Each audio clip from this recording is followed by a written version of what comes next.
All right, guys, we're talking relationship tips with relationship expert Anita Chlipala of Relationship Reality 312. And in this particular segment, we're going to talk online dating. Let's kind of delve into that with care. Let me ask you your opinion. Online dating, good idea, bad idea? What's your thoughts? Well, I think it's both. Okay. I like it because it does help people who are busy or have tough schedules to meet people, or maybe are working too much, or just don't have time to go out and do a lot of events to meet people pretty quickly. Okay.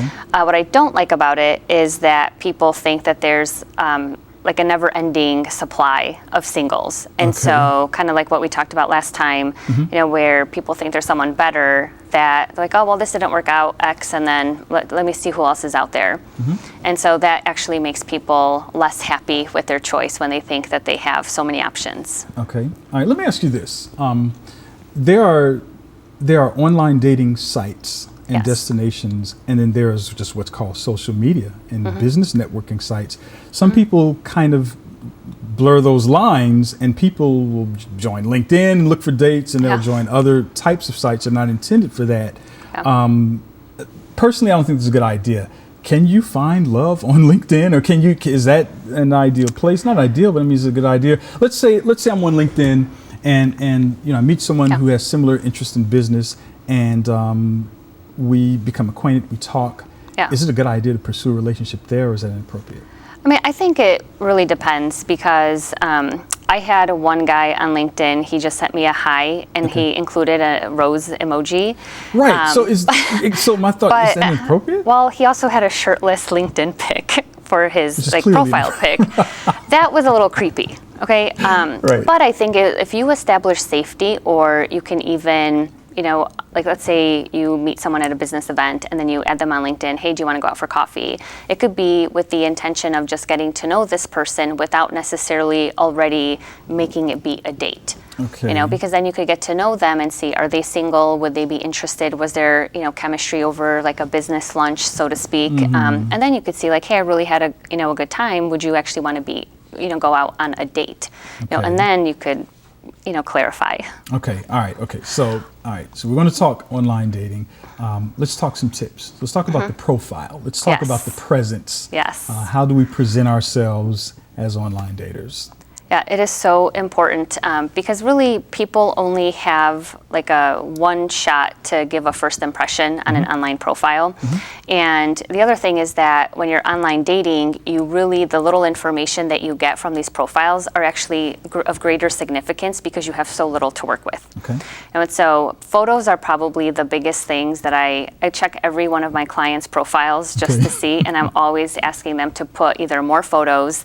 There should be at least like a very clear face picture. There should be at least a full body picture. I really hate the group photos, because it's so hard to find who is actually the person, in the profile. And playing Where's Waldo can be so annoying and frustrating.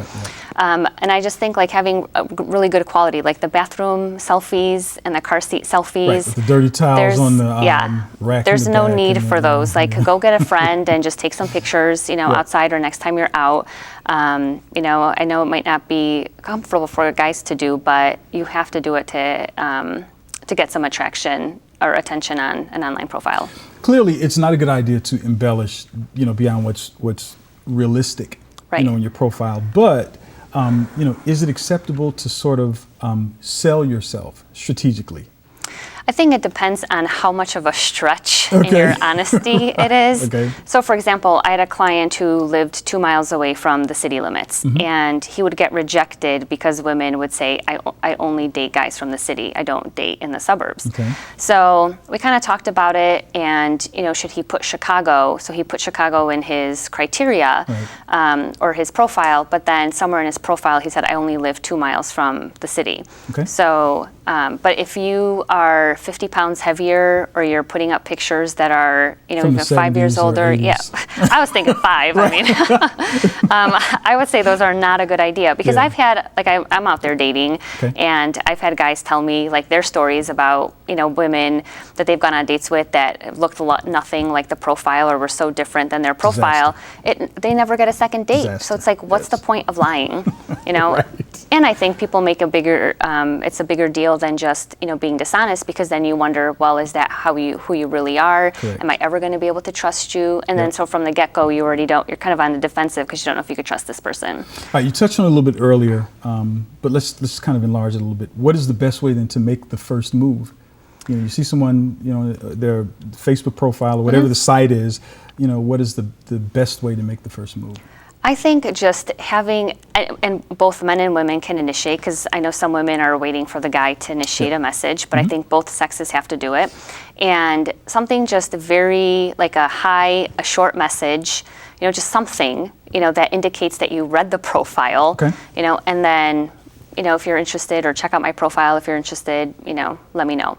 Okay. But the winks, or the shirtless with the flowers and stuff, doesn't work. That doesn't work. Okay. Well, because you want to see that someone actually put in effort. And now there's like the Bumble app. I don't know if you've heard of it, but it's where when you get matched, then the woman does have to initiate. Like she has to say, a message, which is pretty interesting. Okay. And I like it because I know a lot of my female clients. I'm like, well, what are you doing on, Match or OkCupid? And they're like, well, I'm waiting for the guy to send me a message. I'm like, there's so many people on there that you could get lost in the shuffle, so to speak. And so initiate, take action. And I think also this is more on dating apps than maybe like on a Match or eHarmony, but the lack of questions even drives me crazy. Okay. It's keep an engaging conversation going. So if one person asks you a question and you respond with a statement, I give it probably like 3 shots before I'm done. I'm like, I can't do this anymore. What is the incubation period? So how long before you actually make physical contact or in person? Like meet in person? Yeah, correct. So I think there should be some established safety. Okay. But I think easily within 2 to 3 days, depending on people's availability. What the problem is that too many people spend too much time online, and the connection that you have online doesn't necessarily translate in person. So I just think people are wasting their time, chatting or texting, instead of saying, hey, let's just, establish some, basic information. I feel comfortable enough with you to meet you in person, and then within 2 to 3 days, meet in person to see if there actually is a connection. Yeah. Because there's so many, tragic stories that we've heard about folks who meet online and then turn around and meet in person. So there's definitely lots of caution that should be practiced, in that regard. So overall, in your opinion, online dating versus, going to a bar or club? I just think online dating is probably easier. We talked about the rejection thing.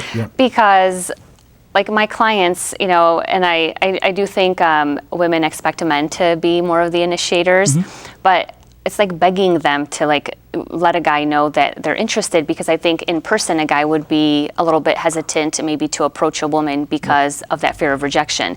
But online makes it easier and safer for the guy, because it's like, well, she didn't respond, oh well, it may not be as hurtful as in person.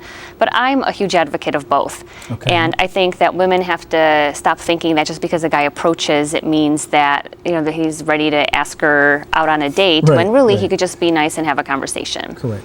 Yeah. All right, so a lot of you guys have to revisit your profiles and change some of the photos that you guys have up. We're talking relationship tips, particularly online dating, with Anita Chlipala, and she's shedding a lot of light, particularly in this segment, on online dating. So as I mentioned, you cyber singles, take note. We're going to take one last break, and in our final segment, we're going to get some general relationship tips for singles and couples, and we're going to do that right after this. Stay tuned.